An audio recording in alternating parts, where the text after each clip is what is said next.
You know what they say about bad days?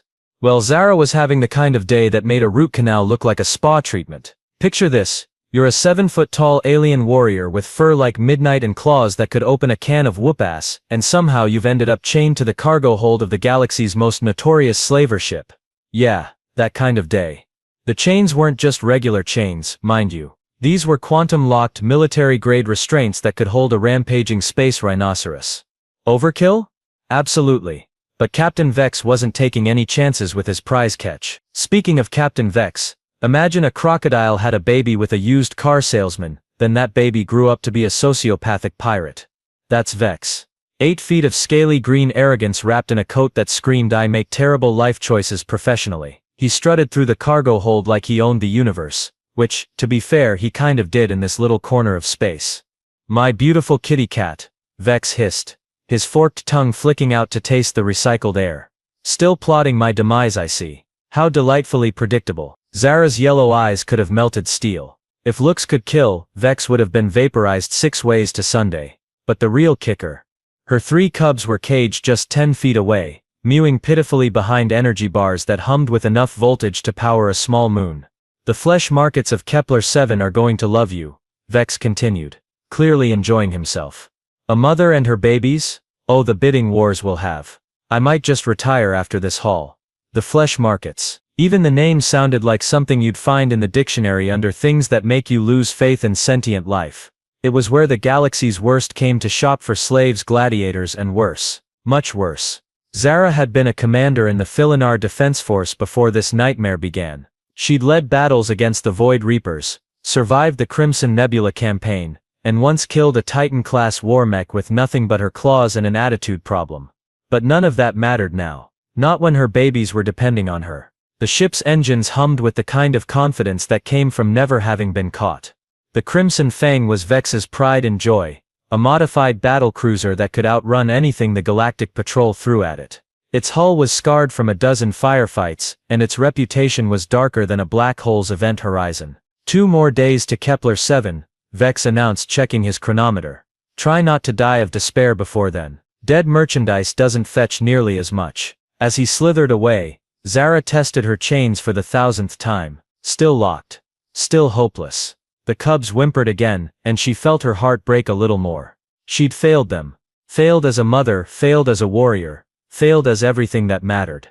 But somewhere in the depths of space, a small maintenance vessel was changing course. And aboard that vessel, a human named Jake Murphy was about to prove that sometimes, the galaxy's biggest underdogs bite back.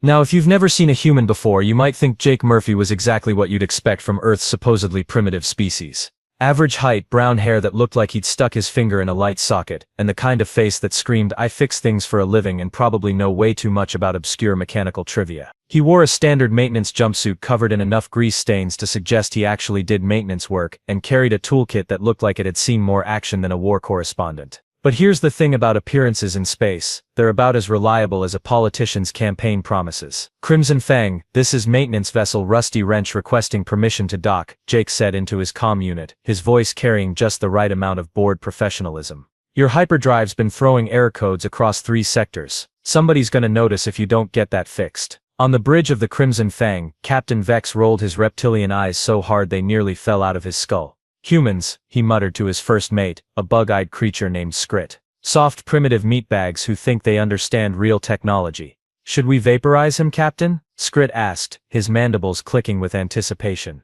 No, you insect-brained moron. If our hyperdrive actually is malfunctioning, we need it fixed before we reach Kepler-7. Besides, what's one pathetic human going to do? Bore us to death with talk about his feelings. Permission granted, Jake docked his ship with the kind of casual precision that suggested he'd done this dance before. A lot. As he stepped aboard the Crimson Fang, he made a show of checking his diagnostic pad and muttering about quantum flux readings and temporal displacement coefficients. Welcome aboard, meat creature, Vex sneered, looming over Jake like a particularly unpleasant skyscraper. Fix our hyperdrive quickly. We have a schedule to keep. Jake looked up at the towering reptile with the expression of someone who'd seen scarier things in his morning coffee. No problem, Captain, just need to run a full diagnostic. Mind if I poke around? These older models can be tricky.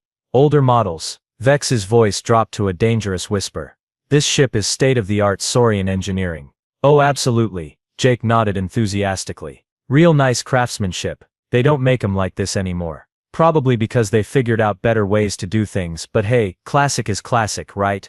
As Jake wandered off with his toolkit, supposedly heading for the engine room, his eyes took in everything. Security camera positions, guard rotations, the location of every blast door and emergency system. And when he passed the cargo hold, he heard something that made his jaw clench despite his casual expression. The sound of cubs crying for their mother.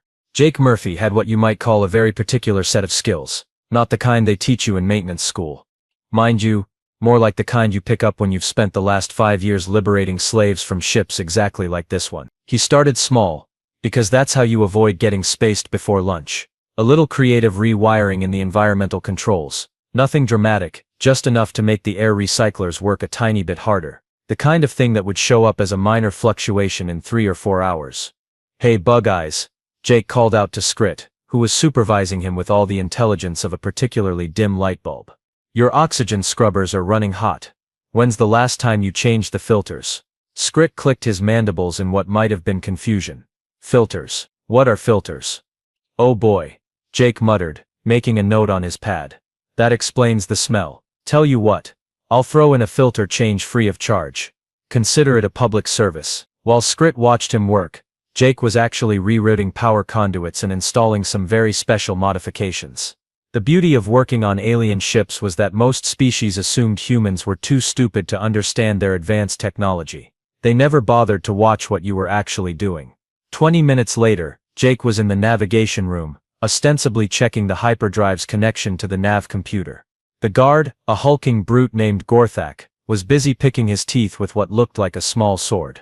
"You know, Gorthak," Jake said conversationally, "your captain mentioned you guys are headed to Kepler 7. Nice place. I hear the seafood's terrible but the slave markets are booming." Gorthak grunted. "Captain says we got prime merchandise this time. Some cat warrior and her spawn. Gonna make us rich." "Cat warrior, huh?" Jake's voice stayed perfectly level but his hands moved a little faster. "Sounds dangerous. Hope your holding cells are secure." "Hey, nothing escapes the Crimson Fang's brig. Those quantum locks could hold a supernova." Jake nodded thoughtfully as he finished his repairs. The quantum locks were indeed impressive. Good thing he'd spent 3 years learning how to hack them from a reformed slaver who'd found religion. Funny how many criminals developed a conscience after humans started making their lives complicated. By the time Jake reached the cargo hold, he'd already planted 17 different surprises throughout the ship. The security system would start glitching in about an hour. The artificial gravity would begin fluctuating shortly after that.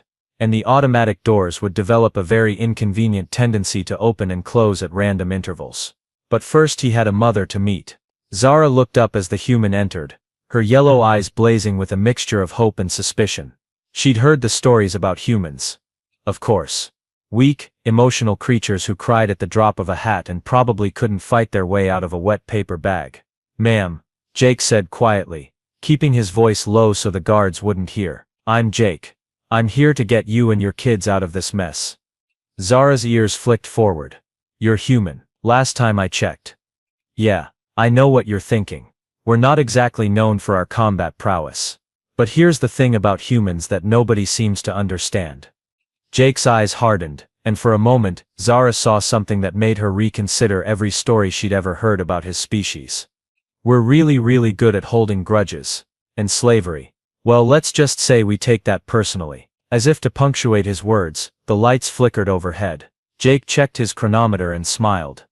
"Right on schedule. Things are about to get interesting around here." The first sign of trouble came when Ensign Blurk, a particularly dim-witted member of Vex's crew, suddenly found himself floating upside down in the corridor. The artificial gravity had decided to take a coffee break, and Blurk was spinning like a very confused, very green pinwheel. What in the 7 hells of Zorvak is happening?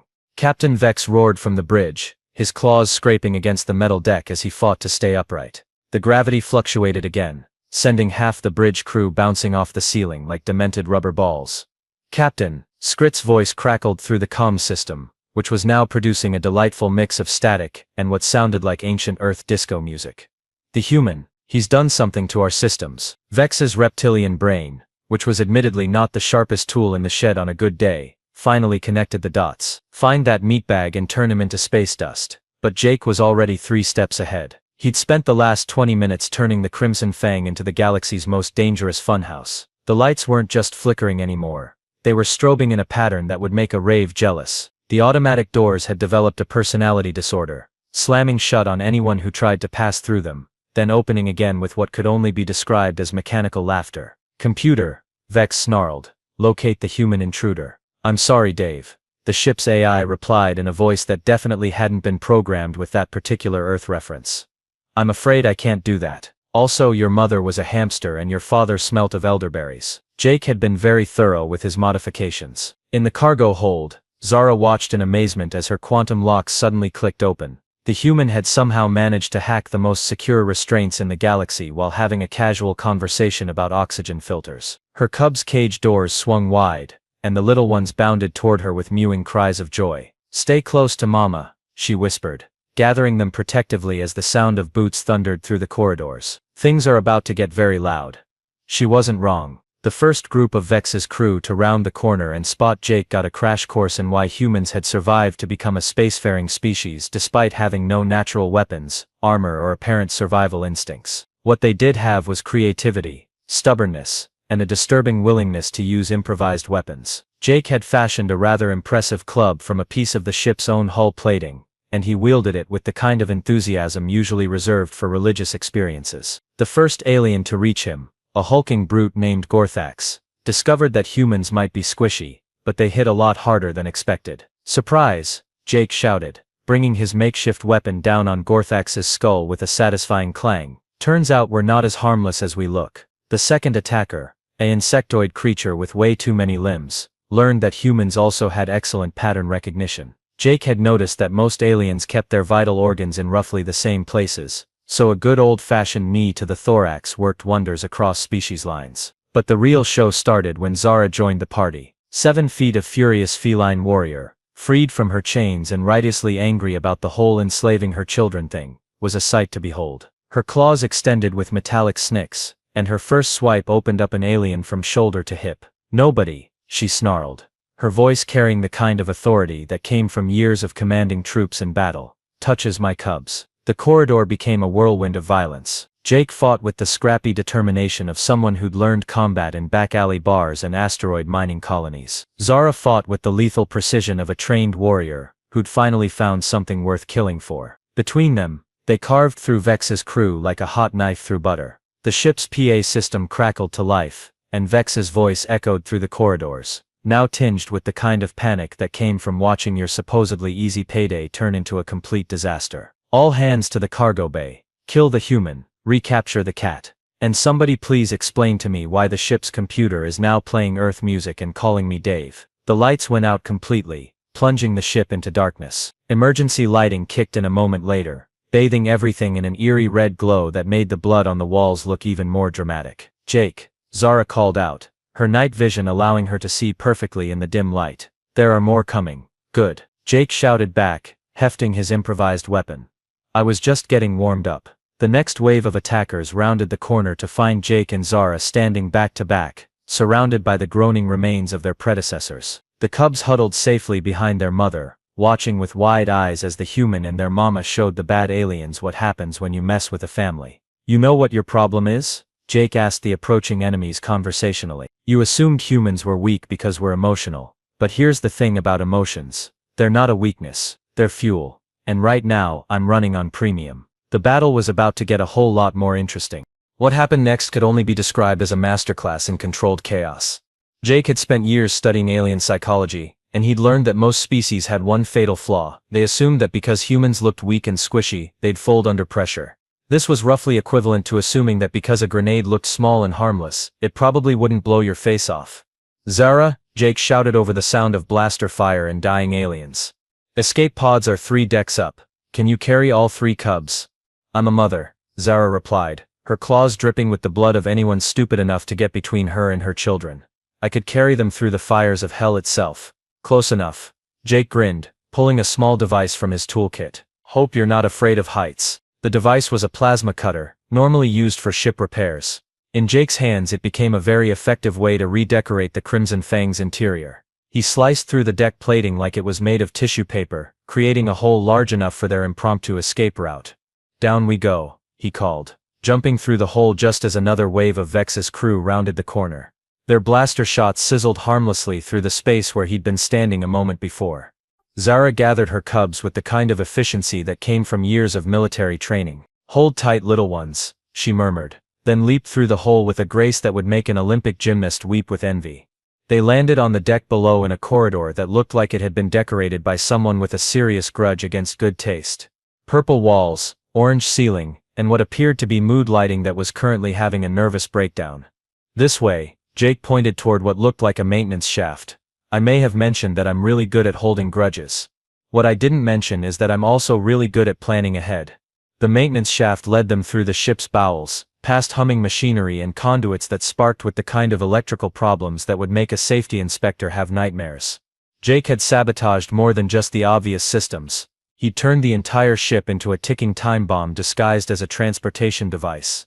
Behind them, the sound of pursuit grew louder. Vex's crew was learning what humans had known for millennia: when you're really angry, you can accomplish impossible things. Like turning a routine maintenance job into a full-scale liberation operation. "The humans in the ventilation system," someone shouted. "He's like a particularly violent rat." "I prefer liberation specialist," Jake called back cheerfully. "But rat works too." They emerged from the shaft 2 decks up, right in the middle of what appeared to be the ship's recreational area. It was decorated with the kind of taste that suggested the interior designer had been drunk, blind, or possibly both. There were weapons mounted on the walls which Jake immediately began liberating for their cause. "Zara, you any good with a plasma rifle?" he asked, tossing her a weapon that looked like it could punch holes through small moons. "I was a commander in the defense force," she replied, checking the weapon's charge with professional efficiency. "I could hit a target with this thing while blindfolded and riding a bucking space whale." "Show off." Jake grinned, then his expression grew serious. "Escape pods are just ahead, but Vex is going to make one last play. He's not the type to let his prize merchandise walk away." As if summoned by his words, Captain Vex came crashing through the recreational area's main entrance. He'd apparently decided that subtlety was overrated and had brought what looked like half his remaining crew with him. The reptilian captain's eyes blazed with the kind of rage that came from watching your easy retirement fund turn into a very expensive funeral. "You miserable little meatbag." Vex roared, his voice echoing through the room like an angry thunderstorm. "Do you have any idea what you've cost me? That cat and her spawn were worth more than your entire pathetic species." Jake stepped forward, and for a moment something shifted in his expression. The easygoing maintenance worker facade dropped away, revealing something that made even Vex pause. This was the face of someone who'd seen too much suffering, freed too many slaves, and had finally reached the point where diplomacy was off the table. "Here's the thing about humans, Vex," Jake said, his voice carrying the kind of quiet authority that came from absolute certainty. "We're not actually weak. We're just really good at pretending to be harmless until it's too late for you to do anything about it." The plasma rifle in his hands wasn't pointing at Vex yet, but the threat was clear. "You want to know what you've cost yourself? Everything. Your ship, your crew, your reputation, and in about 30 seconds your life." Vex's forked tongue flicked out, tasting the air. "You think you can threaten me, human? I've conquered worlds. I've enslaved entire species. I am Captain Vex of the Crimson Fang, and I will not be intimidated by some primitive boring." Zara interrupted, and put a plasma bolt right between his eyes. The great Captain Vex, terror of the shipping lanes and nightmare of the innocent, toppled backward with a surprised expression that suggested he'd never quite processed the concept of his own mortality. His crew stared in shock at their fallen leader, then at the 7-foot alien warrior who was now pointing a plasma rifle at them with the kind of professional competence that suggested she'd done this before. "Anyone else want to discuss the superiority of their species?" she asked politely. The remaining crew members suddenly discovered they had urgent business elsewhere, preferably several star systems away. "Well," Jake said, checking his chronometer, "that was refreshing, but we should probably get going. The hyperdrive's about to have what you might call a catastrophic malfunction." As if on cue, the ship's engines began making the kind of noise that suggested they were trying to power a small galaxy and failing spectacularly. The lights flickered, the deck vibrated, and somewhere in the distance, alarms began wailing with the enthusiasm of a particularly melodramatic opera singer. "Time to go," Jake shouted, leading them toward the escape pods. "And just so you know, this is the part where everything explodes." They reached the pod bay just as the first series of explosions rocked the ship. The Crimson Fang, pride of the slaver fleet and testament to reptilian engineering, was coming apart at the seams. Jake's sabotage had turned the hyperdrive into the galaxy's most expensive firework. Everyone in, Jake called, herding Zara and the Cubs into the nearest escape pod. Next stop, freedom. The pod launched just as the Crimson Fang's hyperdrive decided to demonstrate the difference between controlled fusion and uncontrolled annihilation. The explosion lit up the void like a small star, and somewhere in the distance, the other slave ships in Vex's fleet were getting a very clear message about what happened to people who thought humans were harmless. Beautiful, Zara murmured, watching the fireworks through the pod's viewport. Absolutely beautiful. Just wait until you see what comes next, Jake said, activating the pod's emergency beacon. The real show is just getting started. The rescue ship that appeared out of nowhere looked like it had been designed by someone with a serious appreciation for both functionality and flair. It was sleek, fast, and covered in so many weapon systems that it could probably take on a small fleet and win. But what really caught Zara's attention was the name painted across its hull in bold letters, Human Compassion. That's either the most ironic ship name in the galaxy, she said, or humans have a very different definition of compassion than the rest of us. Little bit of both, Jake admitted as their escape pod was drawn into the ship's docking bay. We tend to be very compassionate toward people who deserve it, and very educational toward people who don't. The docking bay was a revelation. It wasn't just a ship, it was a floating sanctuary. Zara counted at least a dozen different species moving around the bay, all of them with the kind of purposeful energy that came from people who'd found something worth fighting for. There were the blue-skinned Altarians who'd been enslaved for their psychic abilities, the crystalline Zephyrite who'd been hunted for their ability to process raw energy, and what looked like a family of the notoriously peaceful Verdanians who'd apparently decided that pacifism had its limits. Welcome aboard the Human Compassion, Jake said as they stepped out of the pod. Current population 237 liberated beings, 15 reformed pirates, 3 former slavers who found religion, and 1 very grumpy medical officer who insists that humans are too reckless for their own good. A tall, dark-skinned woman with silver hair and the kind of presence that commanded attention approached them. She wore a captain's uniform that looked like it had seen more action than a war correspondent, and her eyes held the kind of warmth that came from someone who dedicated her life to making the universe a better place. Captain Nina Torres, she introduced herself to Zara with a slight bow. Jake's told me a lot about you. Welcome to the rebellion. The rebellion? Zara asked, settling her cubs more comfortably in her arms. They were staring wide-eyed at all the different species around them, their little minds probably trying to process the fact that the universe was much bigger and stranger than they'd ever imagined. Oh, did Jake not mention that part? Captain Torres smiled, and there was something in that smile that would have made Captain Vex very, very nervous if he'd still been alive to see it. Humans have been running a little side project for the past few years. We call it the Underground Railroad 2.0. Jake scratched his head with the kind of embarrassment that came from someone who'd been caught being more heroic than he'd intended. See, the thing is, slavery really bothers us. Like really bothers us. So we decided to do something about it. Something about it. Zara looked around the bay again, taking in the sheer scope of what she was seeing. How many ships do you have, currently? About 200, Torres replied casually. We've been busy. Turns out that when you give humans a cause they believe in, they get very creative very quickly. A small furry creature that looked like a cross between a teddy bear and a philosopher approached them.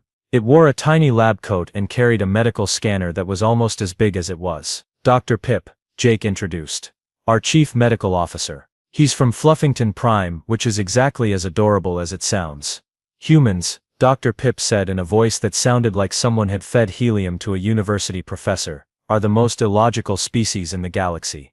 They risk their lives for strangers, they form emotional attachments to beings they've never met, and they have an inexplicable tendency to adopt anything that looks remotely helpless. And yet, he continued, his tiny paws working efficiently to check the cubs for any signs of injury. They are also the most effective liberators the galaxy has ever seen. It's quite puzzling, really. It's not puzzling at all, said a voice from behind them. Zara turned to see a figure that made her do a double take. It was another human, but this one was clearly military. Everything about him, from his posture to his hair cut to the way he moved, screamed professional soldier. His uniform bore the insignia of what looked like a general. General Marcus Webb, he introduced himself. Formerly of the Terran Defense Force, currently of the Make Slavery Very Unprofitable Division.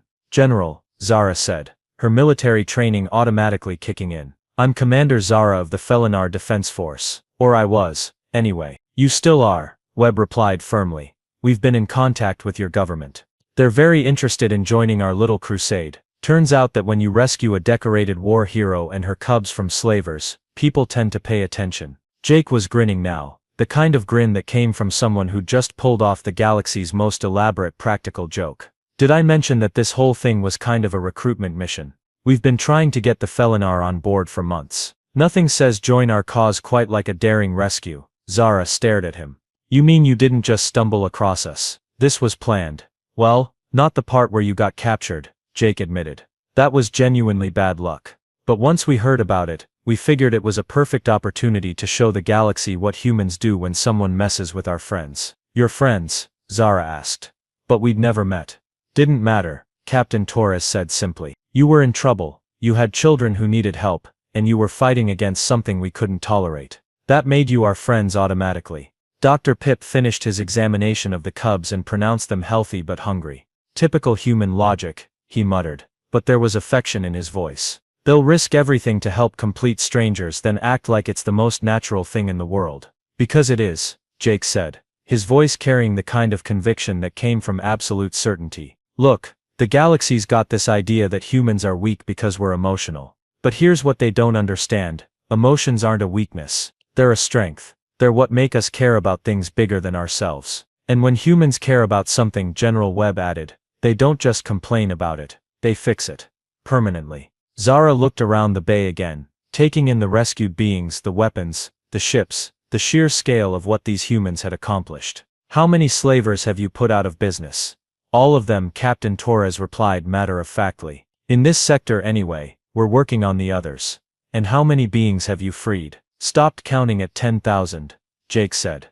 Turns out that when you make slavery unprofitable and extremely dangerous, people tend to find other career paths. One of the cubs mewed softly, and Zara looked down to see all three of them staring up at Jake with the kind of adoration usually reserved for legendary heroes. Which, she was beginning to realize, he actually was. So what happens now? She asked. Now, General Webb said, you have a choice. You can go home to your family and your old life, with our blessing and our protection. Or you can join us and help make sure that what happened to you never happens to anyone else. Zara looked at her cubs, then at the humans who'd risked everything to save them, then at the other species who'd found hope in the most unlikely place. The choice really wasn't much of a choice at all. When do we start? She asked. Jake's grin could have powered a small star. Right now. Because somewhere out there there's another family that needs our help. And humans, as it turns out, are really good at helping. As the human compassion jumped to hyperspace, heading toward their next mission, Zara reflected on the galaxy's biggest misconception. Humans weren't weak because they were emotional. They were dangerous because they were emotional. And when they decided to care about something, they didn't just make a difference. They made everything different.